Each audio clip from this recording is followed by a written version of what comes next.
Hello, and welcome to another episode of Meet the Music. I'm your host, Thomas Corley. Our next guest comes from a very long distance from America. I have to say that right now, he and I are 6 hours apart, if you do it by plane, and 8 days by ship, if you do it by waterway.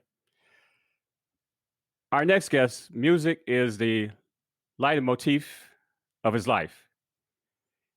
He was introduced to music by way of piano early on in his life. Music became so important that he left school early, started to work to be able to buy his own instruments and amplifiers. His focus shifted from making music to writing about music. He published hundreds of concert and CD reviews, as well as interviews, and broadened his perspective to include literary fiction, film, and the visual arts. Eventually, his love of art in general, and in music in particular, culminated through a study of the life and work of the American singer, guitarist, and artist Eva Cassidy. The biography Behind the Rainbow won People's Book Prize for Nonfiction in 2012. Our next guest, Johan Bakker. Johan, welcome to our show. Thank you very much. That was a marvelous introduction. You did your homework. Yeah. That article you wrote on the North Sea Jazz Festival, it just caught my attention. It was, it made me feel like I was there, and that's kind of the thing I like to do when I read. I feel like I want to be placed right there in the seat. Oh, that's and so your nice article. to hear. Your article did that for me. Thank you. So, tell me. I guess let's start with the whole. Well, tell me about the Netherlands. Tell our listeners about the Netherlands and the history. Just give me a little brief history about that, and then just give me a little history of how you found jazz. The Netherlands is a small country that has 17.5 million inhabitants. We have to live on a small area together, so we need to cooperate to keep our country livable. This is reflected in the delta works, a system of dikes and flood defenses needed to keep our country dry. 2/3 of our territory is below sea level. And the question is how long we will be able to live here if you look at the rising seawater levels. I live in one of the major cities, Rotterdam. Rotterdam has one of the largest ports in the world, and international trade is important to our economy. You might be familiar to the Netherlands because of some important artists. Especially visual artists have been successful. Many people know, for instance, Rembrandt, Van Gogh, Mondrian, Willem de Kooning. But some famous classical musicians are Dutch as well, like Bernard Haitink, Jaap van Zweden, Reinbert de Leeuw, and Janine Jansen. After the Second World War, many Europeans emigrated to the United States, leaving from Rotterdam. The Holland-America line sailed until the 60s. During that time, I waved an uncle goodbye who left for America. It took the steamship Rotterdam 8 days to sail from Rotterdam to New York. Now it is a museum boat and a floating hotel. Thanks to the shipping industry, we also heard music from other cultures in our country.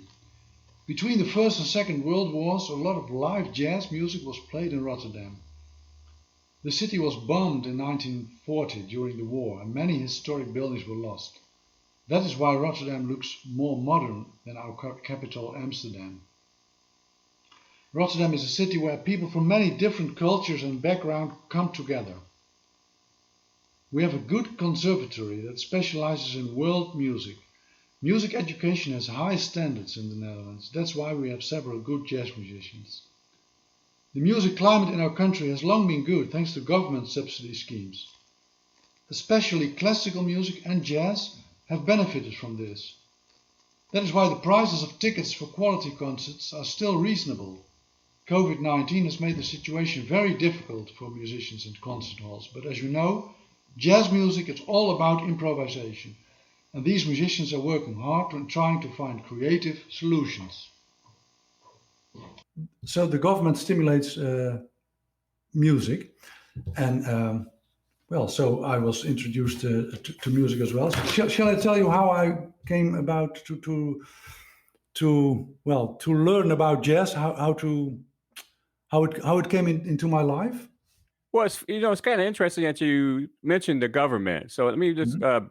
kind of back up for a second. Mhm. So, for one, did you? I'm not sure if I missed it or not, but did you mention the government supports art altogether as a So country? let's say quality cultural events. Oh, So okay. art, music, all these things. Yes, that they think it's Oh, okay. important for people that art makes better people. I think that's the idea behind it. Wonderful, wonderful. So not only does the school system or the government participate in providing a pipeline for musicians, it also provides a pipeline for music appreciation. Exactly. What is behind it. That people well come to appreciate good music and not only entertainment or amusement music, but quality music. Yes, that's I think that's the goal of the government. Yeah, wonderful. All right, so how was jazz introduced to you? Well, I started like many other kids appreciating pop music. And my parents loved classical music. So, as a very little boy, I listened to classical music and appreciated. But then, well, I think we are more or less of the same age. So, I think you can understand that when you become 14 and you are interested in for instance, in girls, and then suddenly you are also interested in other music, and that was pop music. And well, pop music appealed to me, but I the strange thing is that I can even tell the date of the moment that jazz really came into my life. It was May the 13th, 1988. I don't know Wow. if this rings a bell. This date, this May 13, 1988. Well, let me describe my life at that moment. I lived on my own. I studied. I had no television. I often listened to the radio at the end of the day. And when I listened to music on the radio, it was sometimes pop music and sometimes classical music because I had become a bit older then. And I had a feeling that I had to make a choice between these two, whether it was pop music or classical music. But for classical music, I had to be completely relaxed. And that was difficult in a noisy student environment where all these other students played loud pop music all day and sometimes even at night. So it was not always easy to concentrate on classical music. But therefore, I listened to pop music as well because of the noise in the house. But it had been a long time ago that I had listened to music that had really touched me. And the program I listened to that night in 1988 was not a music program, but a news program. And the news was now and then interrupted by fragments of music. And I remember that evening very well. They started their show with a quiet fragment. It was a cool fragment. It was quite minimal. I only heard a guitar, a bass, and a trumpet.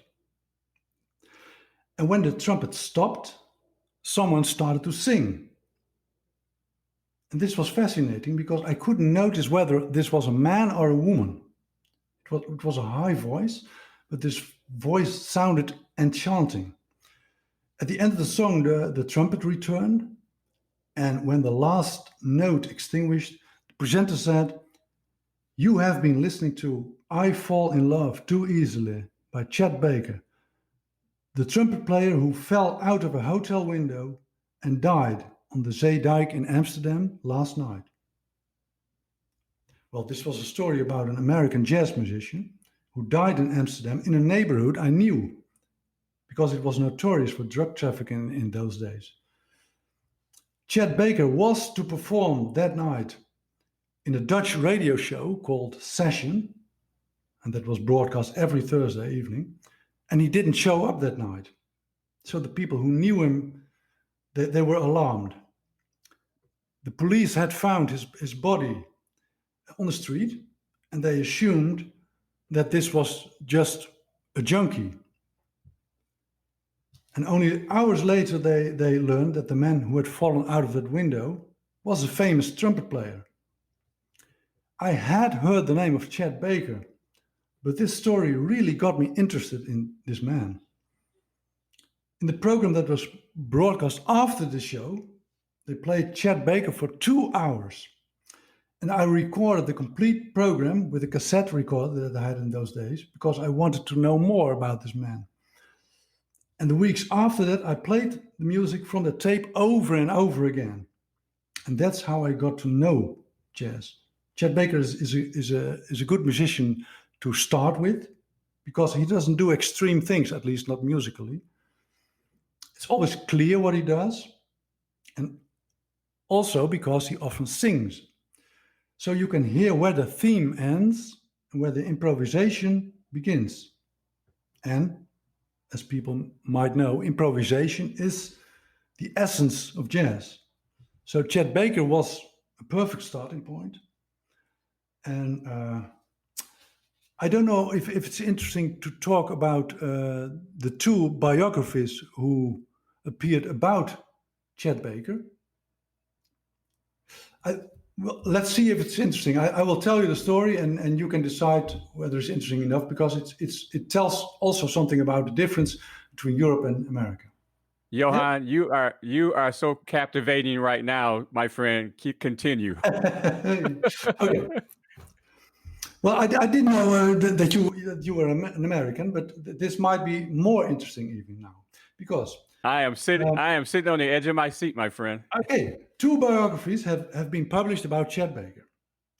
One of the two is by the Dutch journalist Jeroen de Valk, and his book has also been translated into English. And there has been an American biography about Chet Baker by James Gavin. And they take very different points of view. The American biography says that Chet Baker was the wonder boy of West Coast jazz in America in the 50s, and that when he traveled to Europe, he got into drugs and started playing worse and worse. While the Dutch biography says that Chet Baker continued to make good music until he died. He definitely made a lot of bad ones as well, because he got paid for each session, and that enabled him to pay for his drugs. So he also joined in recordings that were not successful, but also many recordings that were very good. And I agree with Jeroen, I think, because Chet Baker made his best recordings, in my opinion, in Japan. And that was, well, at the end of his life. It was in the 80s, and he died in 1988. So that was pretty at the end of his days. And I can explain why he was that good in Japan. You might know that drugs are banned in that country. So he couldn't use it. He lived on methadone, that's a drug substitute. And in the beginning, he didn't feel very good. But after some days, he started to feel better and better. So he was on tour in Japan with a Dutch trio. And these musicians still get tears in their eyes when they describe how good Chet Baker played in Japan. They told me it was as if he got wings when he started playing. Everyone felt that something special was happening there. And the recordings that were made in Japan prove that. So it's interesting that the American biographer has a complete other view about Chet Baker than the European. I don't know exactly why the American one, James Gavin, thought that Chet Baker didn't make good music at the end of his life, because the recordings prove it. I'm not even sure whether this James Gavin had listened to it. I think it might be that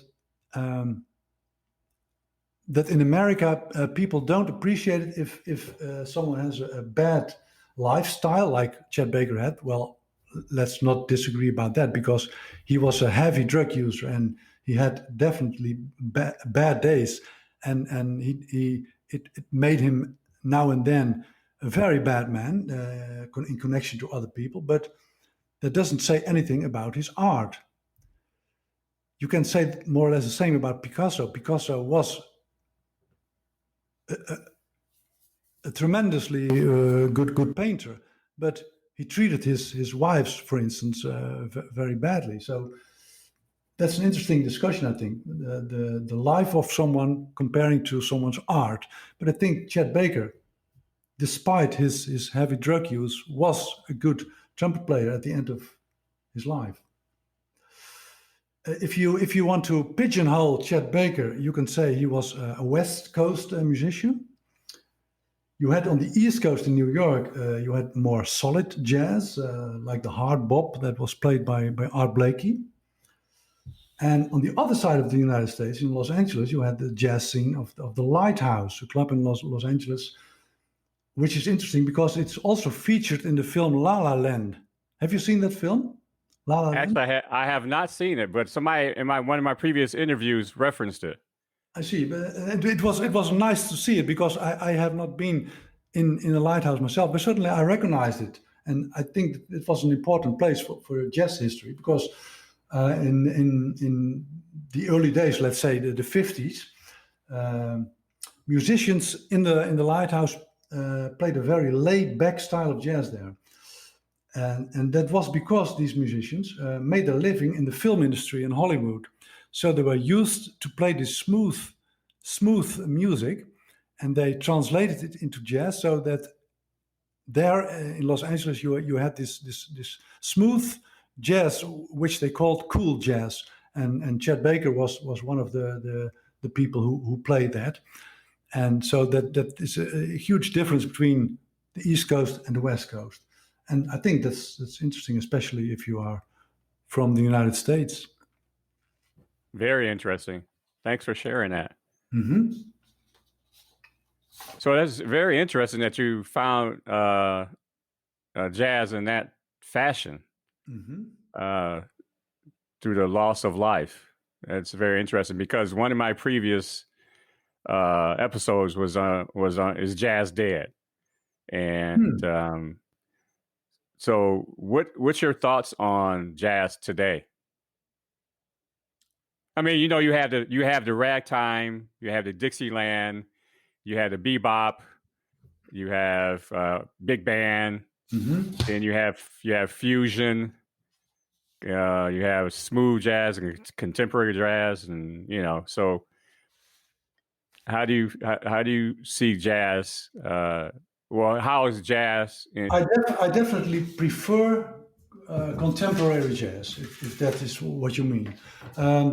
But that doesn't mean that I don't appreciate the tradition and that people shouldn't know the tradition, because I think it's very important to know where you come from as a human being, of course, but also musically.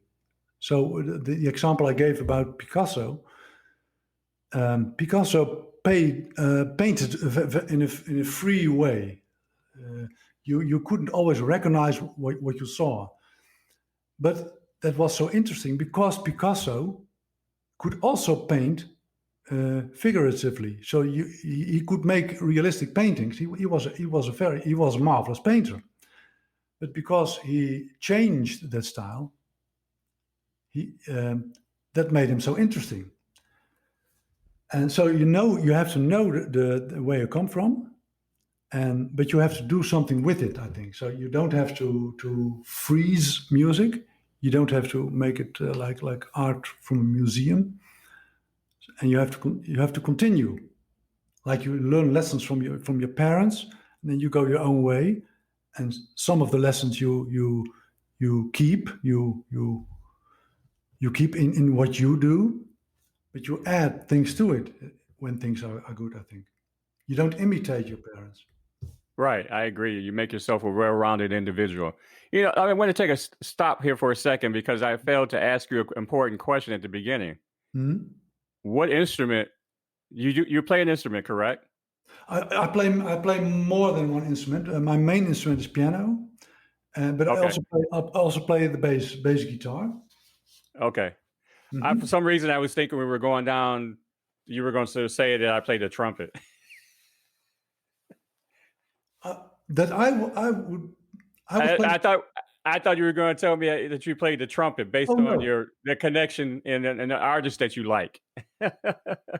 no. I remember someone from church visited me when I was young, and this church in the Netherlands only has organ music, at least in those days, only the organ.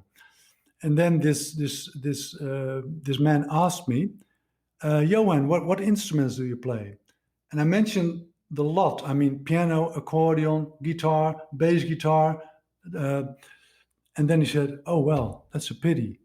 You don't play trumpet, so you can't play trumpet with Christmas." And that was the end of the Uh, story. So I couldn't play music in church.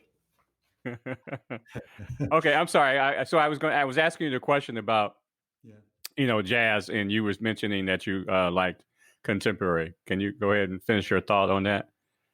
Sure. Uh, Of course, yes.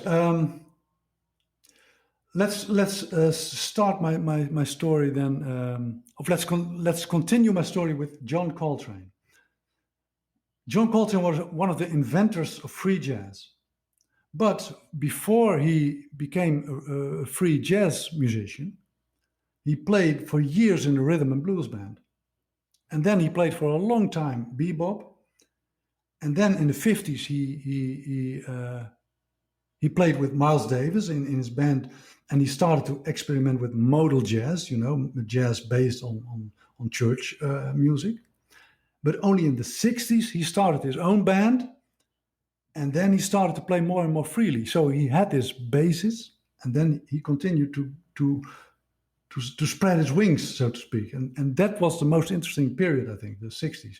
You can even follow his path from day to day and still think it's interesting and more interesting.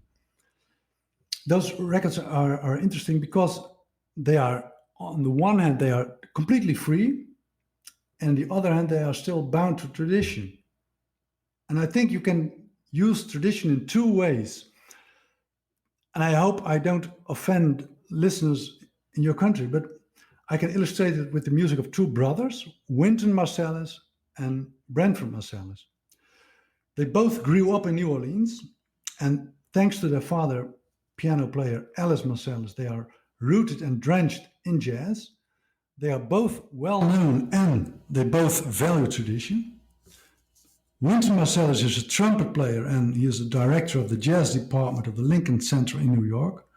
He often appeared in TV documentaries about jazz, and his aim is to present jazz as a serious art form, but he does that by imitating traditional jazz. He is an excellent musician, and I think thanks to current technology, it's great to hear this old music in perfect conditions. But his brother, saxophonist and bandleader Branford Marsalis, translates jazz to the present, making it much more exciting to listen to. So one of the reasons why I choose contemporary jazz is that thanks to this mixing of jazz with modern music, like for instance dance, world music, hip hop, uh, this music remains fresh and alive for new audiences.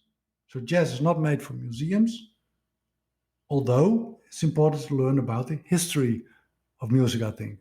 So I think that's also what people say about Wynton Marsalis is that he makes museum jazz. Of course, it's a bit negative to say it like that because he also does very good things. I don't want to say bad things about Wynton Marsalis, but if you compare the two, I prefer Brentford.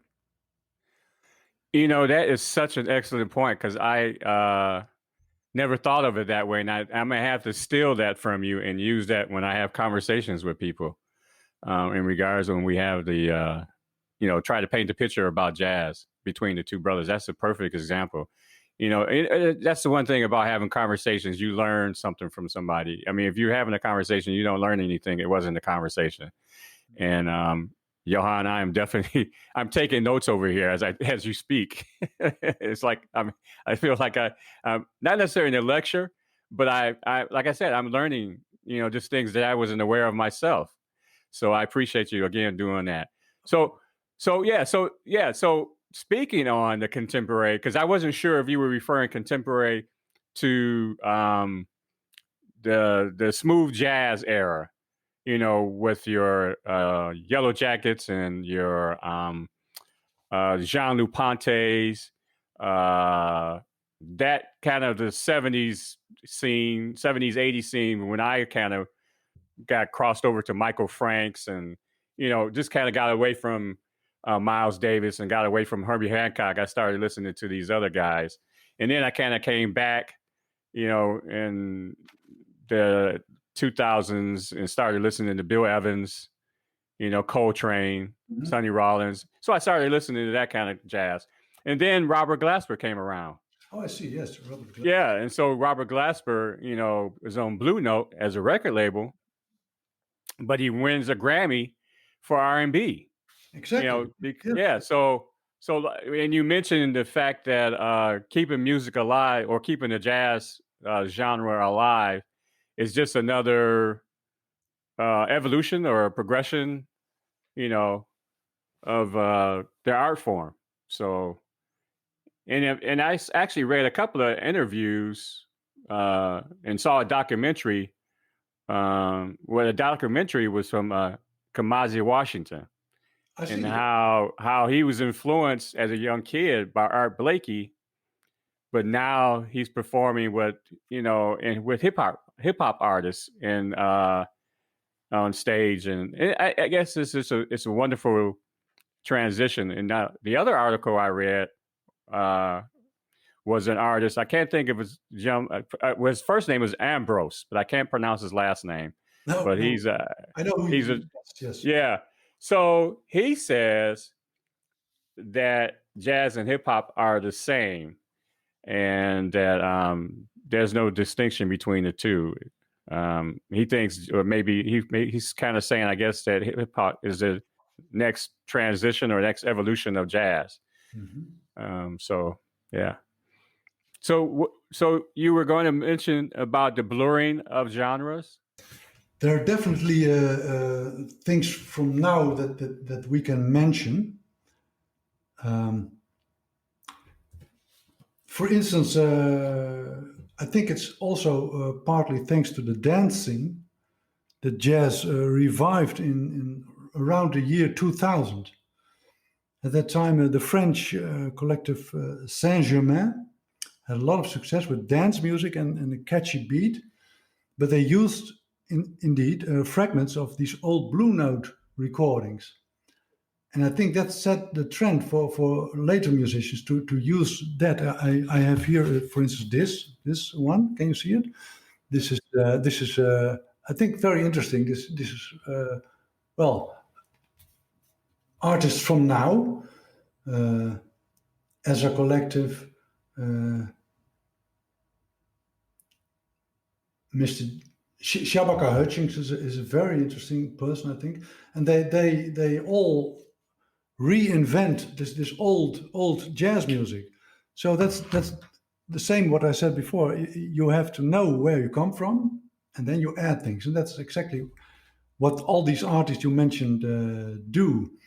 Now, what year was that? What year is that CD? This one just was released a week ago. Oh wow!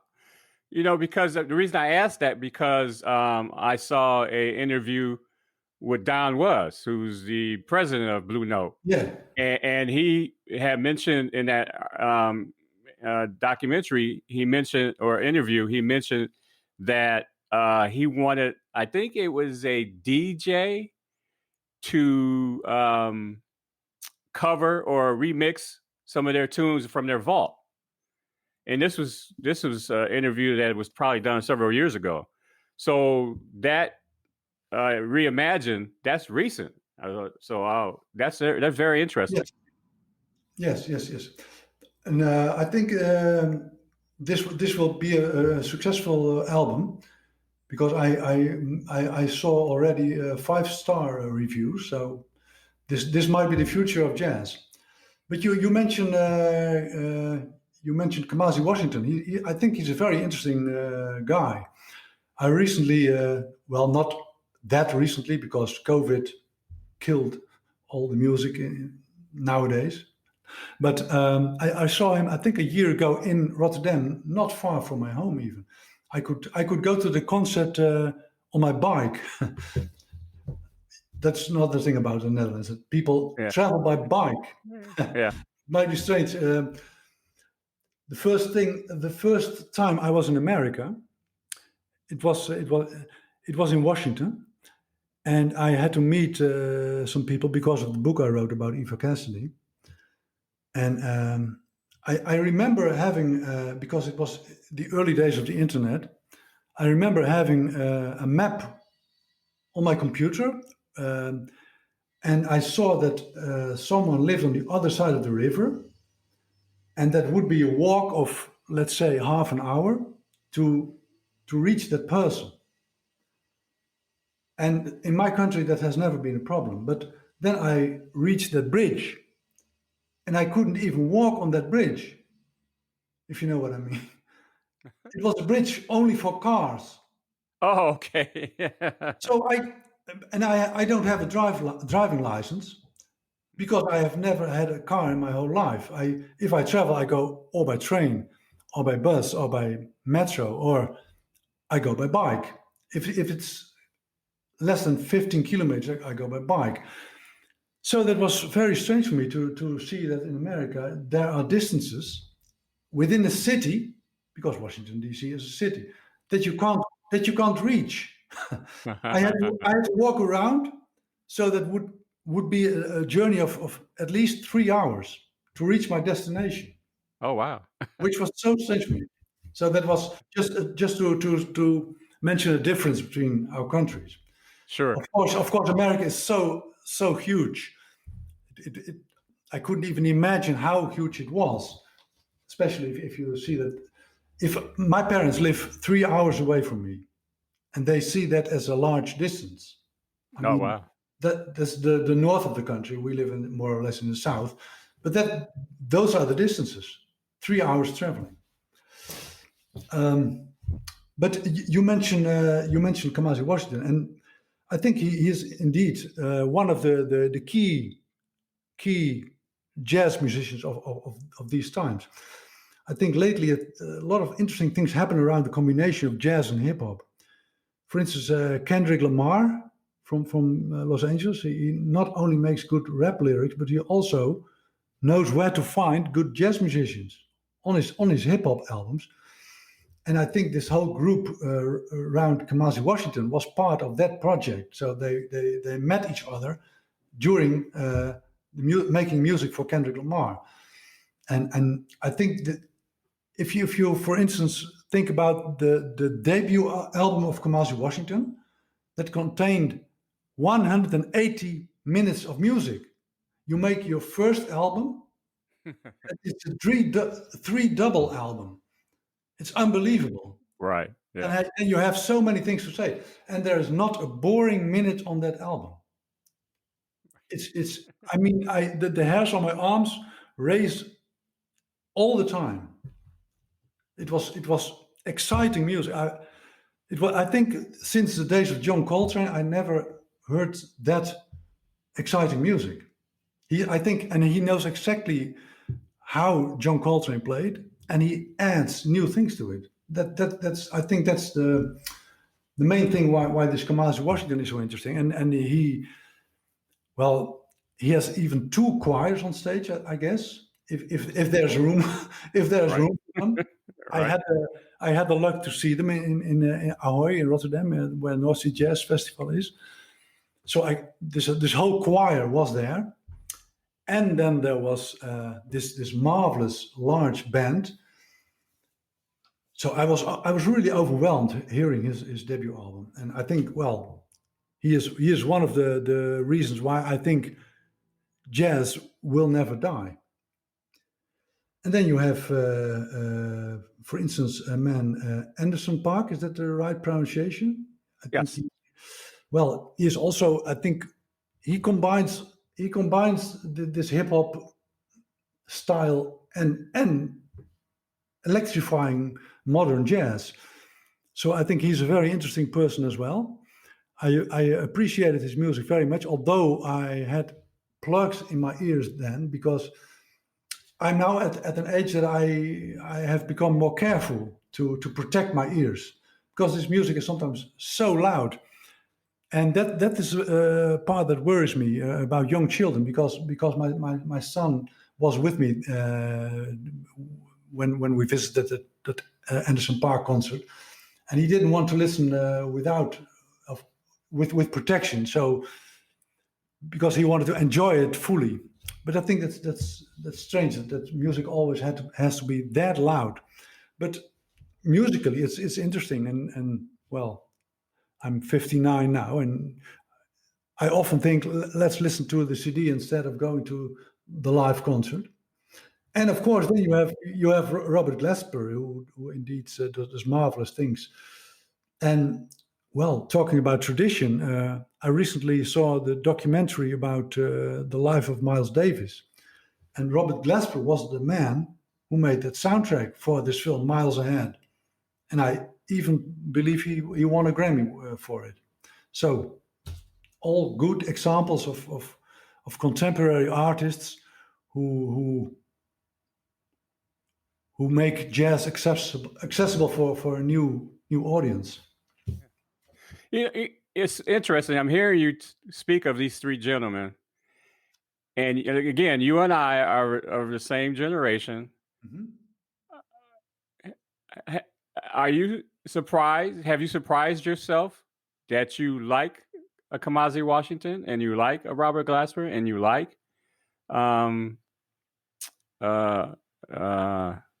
I forgot who the other person was that you mentioned. Anderson Park, you mean? Yeah, Anderson Park. Yeah. I mean, are you surprised at your age? Because I kind of surprised that I thought I was just the only one. But again, I mean, you and I have something commonality that we are both music nerds, and maybe that's it. This And we're can't just be, part. It's this part of can't the be a community. Yeah, a part of the same community. Yes, yes. No, well, I think there are two kinds of people. I know people from my age who still listen every day to the Dire Straits albums. You know what I mean? Yeah. I mean, when I was 16, I thought Dire Straits was something completely new. Although even then, I realized they had stolen it from J.J. Cale. The way they played the guitar was, I mean, J.J. Cale invented it, and Mark Knopfler perfectioned it, I think. And that was Dire Straits. It was interesting in those days, but after a few years, well, they more or less did the same. But these former colleagues of mine, I heard them play at the end of the day, Dire Straits, and they enjoyed it. And I don't want to steal their happiness, of course, but I think I have another way of approaching music.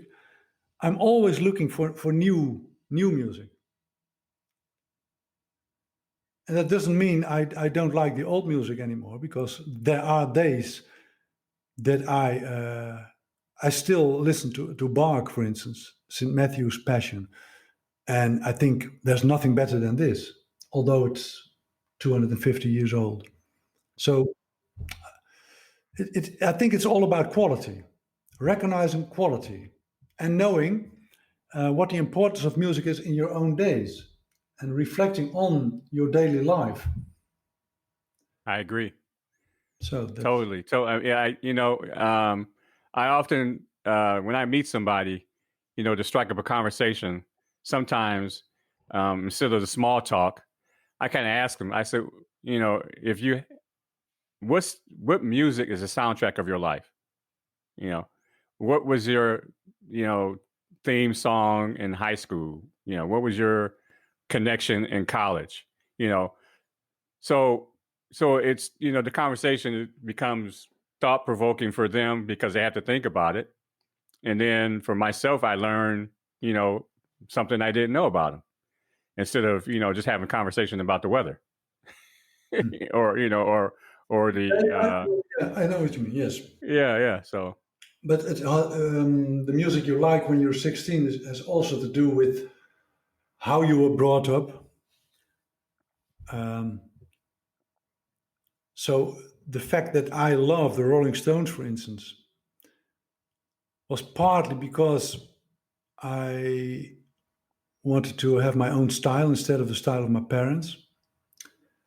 But on the other hand, the Rolling Stones were also important to translate the blues music to Europe, I think, if you know what I mean. sure, yeah, And the Rolling Stones appreciated the persons who invented the blues and rock and roll.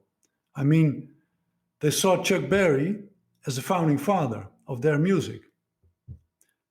So they knew who invented it, but they knew also that, that they had to translate it somehow to European audiences who listened to bad music. I mean, not classical music, but I mean bad amusement music. And they lifted that up. I think. I think the Rolling Stones did very good work for that, and also pointing to the founding fathers. So the combination. yeah. That's a very good observation there. Let me ask you a question. Are you or were you a guy who spends time reading liner notes? Yes, I do. I do. Yes.